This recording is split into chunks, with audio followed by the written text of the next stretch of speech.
बात करते हैं 2021 का ऑनर्स का पेपर। 2021 का ऑनर्स का पेपर में पूछा गया था कि a firm has sales of rupees 10 lakh, sale उसका 10 लाख रुपए का दिया हुआ है, वेरिएबल कॉस्ट है 7 लाख रुपए का, फिक्स कॉस्ट है 2 लाख रुपए का, और company has a debt capital of 3 lakh at the rate 10% rate of interest. मतलब आपका रेट ऑफ इंटरेस्ट दिया हुआ है 10% का, डिवेंचर दिया हुआ है आपका 3 लाख रुपए का। कंप्यूट करने बोला है operating, financial and combined leverage, तीनों लिवरेज पूछा गया है। और बोला है आगे कि if the firm wants to double its EBIT यानी earning before interest and tax को अगर वो डबल करना चाहती है तो how much rise in sales would be required, sales में कितना परसेंट से हम लोग को इंक्रीज करना पड़ेगा, ये आपसे पूछा गया है। समझ में आया। इसी तरह का क्वेश्चन आपका 2021 का जनरल का पेपर था जिसमें आपके पास सेम इसी तरह से पूछा गया था, लेकिन उसमें आपका अमाउंट सिर्फ चेंज था। यहां पे अमाउंट हमारा कुछ है, वहां पे अमाउंट कुछ था, समझे। और तरीका इसी तरह का करना था जिस तरह से इस क्वेश्चन में हम लोग करने वाले हैं। आई बात समझ में। तो चलिए स्टार्ट करते हैं, क्वेश्चन को सॉल्व करते हैं। सबसे पहले हम लोगों को इनकम स्टेटमेंट बनाना पड़ेगा। क्या बनाना पड़ेगा? इनकम स्टेटमेंट रेडी करना पड़ेगा। तो आइए यहां पे हम लोग इनकम स्टेटमेंट रेडी करते हैं। जब भी आप लिवरेज का क्वेश्चन करो तो आप डेटा को देखते हुए पहले इनकम स्टेटमेंट रेडी कर लिया करो। तो बताओ इनकम स्टेटमेंट में हमारे पास क्या होता है? बोलेंगे सर सेल्स। बताओ सेल्स कितने का दिया हुआ है? 10 लाख रुपए का सेल्स दिया हुआ है और वेरिएबल कॉस्ट है 7 लाख रुपए का।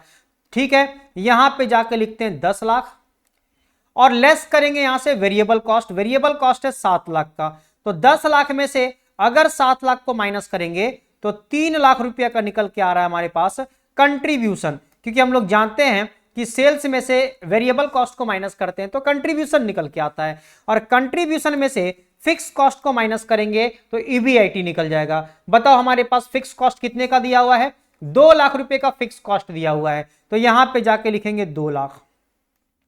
बताओ 3 लाख में से 2 लाख जाएगा तो कितना बचेगा? 1 लाख बचेगा। ये 1 लाख का निकल गया EBIT, earning before interest and tax निकल गया आपके पास 1 लाख रुपए का। और उसके बाद हम लोग जानते हैं यहां से इंटरेस्ट माइनस करना पड़ता है, यहां से इंटरेस्ट माइनस करना पड़ता है। इंटरेस्ट कितना का होगा?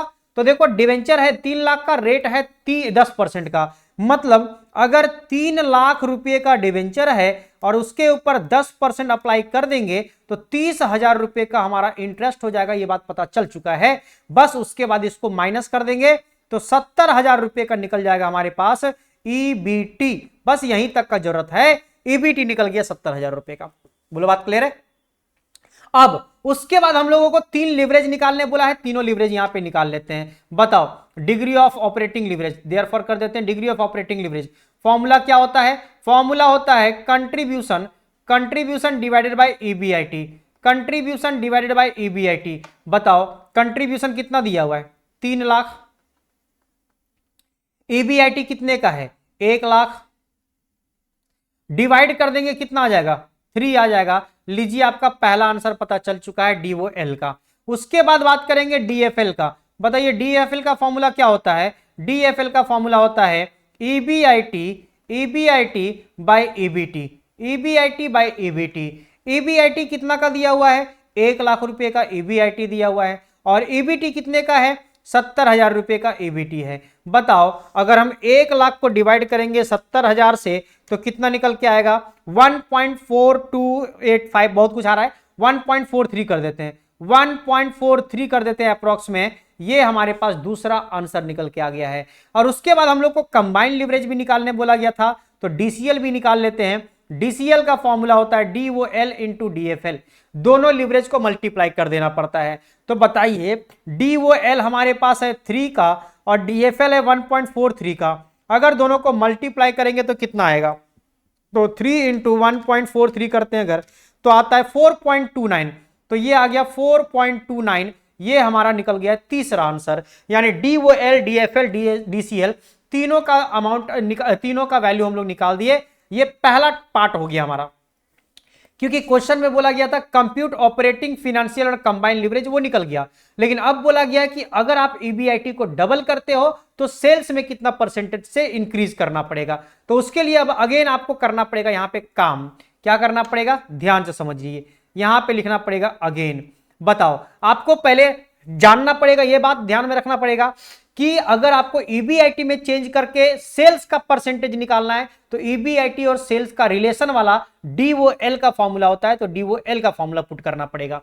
तो यहां पे लिखना पड़ेगा आपको क्या, सिंस बताओ डीओएल का फॉर्मूला परसेंटेज वाला क्या होता है, ये तो डायरेक्टली वाला होता है डीओएल का कंट्रीब्यूशन बाय ईबीआईटी, लेकिन परसेंटेज वाला का फॉर्मूला अगर देखोगे तो डीओएल का फॉर्मूला होता है परसेंटेज चेंज इन ईबीआईटी।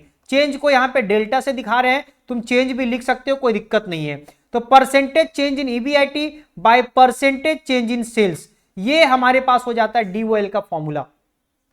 अब बताओ यहां पे पुट करेंगे तो डीओएल का वैल्यू देखो कितना निकाला गया था अभी, तो डीओएल का वैल्यू निकाला गया था 3, तो यहां पे जाके पुट करेंगे 3। उसके बाद परसेंटेज चेंज इन ईबीआईटी का फॉर्मूला लिखना पड़ेगा। बताओ परसेंटेज चेंज इन ईबीआईटी कैसे निकाला जाएगा, तो इसको निकालने का फॉर्मूला है change in EBIT, change in EBIT divided by old EBIT, old EBIT मतलब पुराना ईबीआईटी इंटू 100, परसेंटेज में निकालना है तो इंटू 100, और नीचे कुछ नहीं करना है, नीचे जो लिखा है वही लिख देंगे, क्योंकि ये तो कैलकुलेट करना है हम लोगों को, तो इसीलिए इसका वैल्यू आपको निकालना है, तो इसको जैसा का तैसा रहने दीजिए। आई बात समझ में।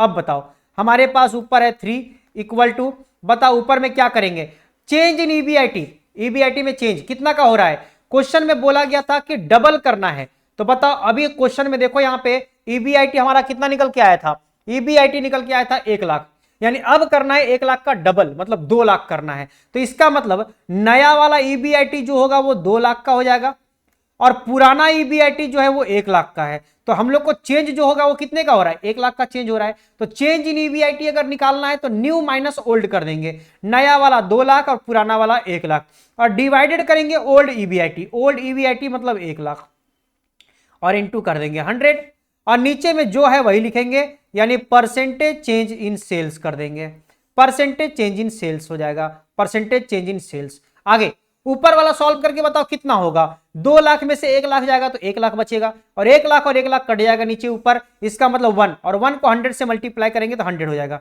डायरेक्टली यहां पे लिख दे रहे हैं, और फिर इंटू डिवाइड कर देंगे परसेंटेज चेंज इन सेल्स से।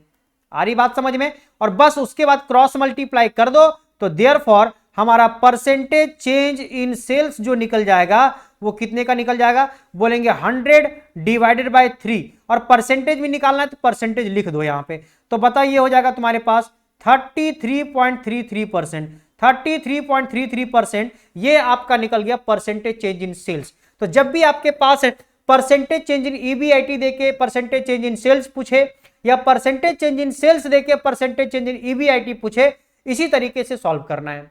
जब आपको परसेंटेज चेंज इन सेल्स देगा तो आपको इस तरह का फॉर्मूला नीचे में पुट करना है, ऊपर में चेंज नहीं करना है कुछ भी, समझे। और अगर ईबीआईटी का देके सेल्स का पूछेगा तो ये वाला काम करना है, और ये हमारा डीओएल के रिलेशन में होता है। लेकिन अगर तुमको बोलता है कि परसेंटेज ईपीएस का आंसर बताओ, ईपीएस का आंसर बताओ जब ईबीआईटी में इतना का चेंजेस होता है, तो ईबीआईटी और ईपीएस का परसेंटेज वाला जो चेंज बोलता है वो डीएफएल बताता है, तो डीएफएल का फॉर्मूला पे पुट करके उस केस में करना पड़ेगा।